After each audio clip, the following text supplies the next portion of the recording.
நீங்கள் இப்போ பார்த்துட்டு இருக்கிற வண்டி பேர் யமஹா சல்யூட்டோ மாடலுங்க. இது வந்து சல்யூட்டோலாம் 125 சிசியில் விட்டுருந்த அந்த பர்டிகுலர் மாடல் இது.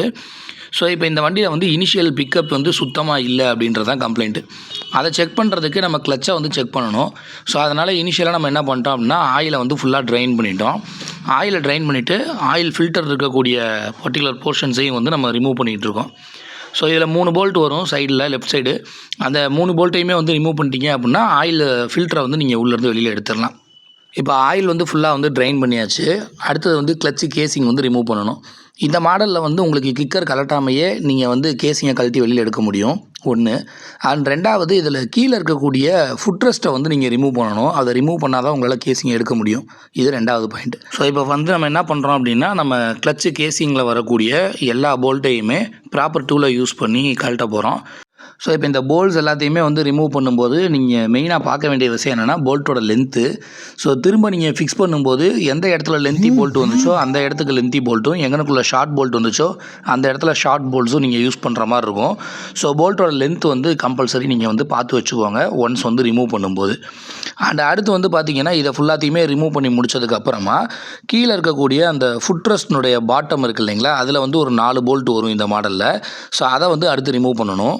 அந்த போல்ட்ஸ் எல்லாத்தையுமே ரிமூவ் பண்ணிவிட்டு நீங்கள் வந்து பாட்டமில் வரக்கூடிய ஃபுட்ரெஸ்ட் காடியை வந்து ஸ்லைட்டாக தள்ளிட்டு அதுக்கப்புறமா கேசிங்கை ஷேக் பண்ணி வெளியில் எடுத்தீங்க அப்படின்னா உங்களுக்கு கேசிங் வந்து ஃபுல்லாகவே ரிமூவ் பண்ணிடலாம். அண்ட் ஒன்ஸ் நீங்கள் வந்து கேசிங் ஓப்பன் பண்ணிட்டீங்கன்னா உள்ளுக்குள்ளே வரக்கூடிய கேஸ் கட் வந்து புதுசு தான் போடணும். ஸோ இப்போ வந்து பார்த்திங்கன்னா நம்ம வந்து கிளச்சு போர்ஷனுக்கு வந்துட்டோம். ஸோ இந்த கிளச் வந்து கிட்டத்தட்ட வந்து மோர் தென் 45,000 கிலோமீட்டர்ஸ் பக்கம் ஓடிடுச்சு. ஸோ அதனால் கிளச்சு பிளேட்டு, கிளச்சு போஸு இதிலெல்லாம் வந்து எதெல்லாம் போயிருக்கோ அதெல்லாம் ரீப்ளேஸ் பண்ணலாம் அப்படின்னு சொல்லி முடிவு பண்ணியாச்சு. ஸோ இதில் வந்து பார்த்திங்க அப்படின்னா 4 போல்ட் வரும். அந்த 4 போல்ட்டு ஸ்ப்ரிங்கோட வித் டென்ஷனோடு இருக்கும். ஸோ அதை வந்து கொஞ்சம் ஈவனாக வந்து லூஸ் பண்ணணும். அதாவது ஆப்போசிட்டாக லூஸ் பண்ணிவிட்டு கடைசியாக தான் வந்து போல்ட்டை வந்து ரிமூவ் பண்ணணும். ஸோ அப்படி ரிமூவ் பண்ணால் தான் வந்து உங்களுக்கு போல்ட்டை வந்து வெளியில் எடுக்க முடியும். ஒரு பக்கம் மட்டுமே ஃபுல்லாக ரிமூவ் பண்ணாலும் வெளியில் எடுத்துடலாம். பட் ஒரு சில சமயம் அந்த மாதிரி பண்ணும்போது ஏதாவது ஒரு பர்டிகுலர் போல்ட்டுக்கு பின்னாடி இருக்கக்கூடிய த்ரெட்டு வந்து போகிறதுக்கு நிறையா சான்சஸ் இருக்குது. அதை வந்து அவாய்ட் பண்ணிக்கிறதுக்காக நம்ம வந்து ஈவனாக வந்து ரிமூவ் பண்ணுறது தான் ஒரு நல்ல மெத்தடாலஜி. ஸோ இது எல்லாத்தையுமே வந்து ஃபுல்லாக ரிமூவ் பண்ணி முடிச்சதுக்கப்புறமா நீங்கள் மேலே இருக்கக்கூடிய அந்த ப்ரெஷர் பிளேட்டை வந்து எடுக்கலாம். ஸோ ப்ரெஷர் பிளேட்டை வந்து லைட்டாக இந்த மாதிரி எடுத்திங்கன்னா வந்துடும். இதில் மெயினாக வந்து உள்ளே ஒரு பால் ராஸ் இருக்கும். இந்த பால்ராஸ் வந்து இருக்காங்கிறத பார்த்துக்கோங்க. அது மிஸ் ஆகிடுச்சு அப்படின்னா உங்களுக்கு யமஹா மாடல்ஸில் வந்து கிளச் வந்து ப்ராப்பர் ஃபங்க்ஷன் ஆகாது. ஸோ அந்த பால்ராஸ் முக்கியம். அதுக்கப்புறம் clutch plate and steel plate. இதில் இந்த பிளேட்ஸ் வந்து பார்த்திங்கன்னா இந்த மாதிரி கருகி இருக்கக்கூடாது. ஸோ இது வந்து ஃபுல்லாக வந்து தேஞ்சு போய் கருகி இருக்குது பாருங்கள். ஸோ இந்த மாதிரி கருகி இருக்கக்கூடாது. இந்த மாதிரி ஃப்ரெஷ்ஷாக இருக்கணும். ஸோ இந்த மாதிரி கருகி இருந்தது அப்படின்னா வந்து அதோட லைஃப் வந்து முடிஞ்சிருச்சு அப்படின்னு அர்த்தம். அண்டு டெக்னிக்கலாக எப்படி செக் பண்ணணும் அப்படின்னு பார்த்தீங்கன்னா பிளேட்டோட திக்னஸ் வந்து நீங்கள் செக் பண்ணி பார்க்கணும். ஸோ வெர்னியர் காலிப்பர்ஸ் வச்சு பிளேட் திக்னஸ் செக் பண்ணோம் அப்படின்னா அது மூலமாக வந்து நம்ம தெரிஞ்சுக்க முடியும். அண்டு பிளேட்டுக்கு மேலே வந்து பார்த்திங்கன்னா இந்த மாதிரி வரியாக கோடு இருக்கக்கூடாது.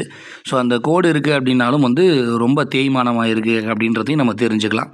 ஸோ எய்தர் நீங்கள் வந்து டெக்னிக்கலாக செக் பண்ணுறீங்க அப்படின்னா உங்களுக்கு வெர்னியர் காலிப்பர் வச்சு செக் பண்ணலாம். இப்போ நான் சொல்கிற மெத்தடெல்லாம் வந்து பார்த்திங்கன்னா மேனுவலாக வந்து பார்த்தோன்னே ஐடென்டிஃபை பண்ணுறது. அண்டு அடுத்து இதில் வந்து ஆயில் சர்க்குலேஷன் ஒருவேளை ப்ராப்பராக போகாமல் இருந்துச்சுன்னா இந்த பிளேட் வந்து நல்லா கண்ணங்கரையர்னே மாறியே இருந்திருக்கும். ஸோ அதையும் வந்து நீங்கள் பார்த்தோன்னே ஈஸியாக வந்து ஐடென்டிஃபை பண்ண முடியும். அப்புறம் அந்த சென்டரில் இருக்கக்கூடிய க்ரூவ்ஸில் வந்து எதுவும் கடிச்சிருக்க மாதிரி இல்லை தடிப்பாக இருக்கிற மாதிரி இருக்கக்கூடாது. அப்புறம் இதில் வந்து பார்த்திங்கன்னா இது வந்து அட்ஜஸ்ட் பண்ணுற நாபு, அதில் வந்து எந்த ஷேக்கும் இல்லாமல் இருக்காங்கிறதையும் பார்த்துக்கணும். ஸோ ஓவராலாக வந்து இதெல்லாம் தான் வந்து நீ பேசிக்காக செக் பண்ண வேண்டியது.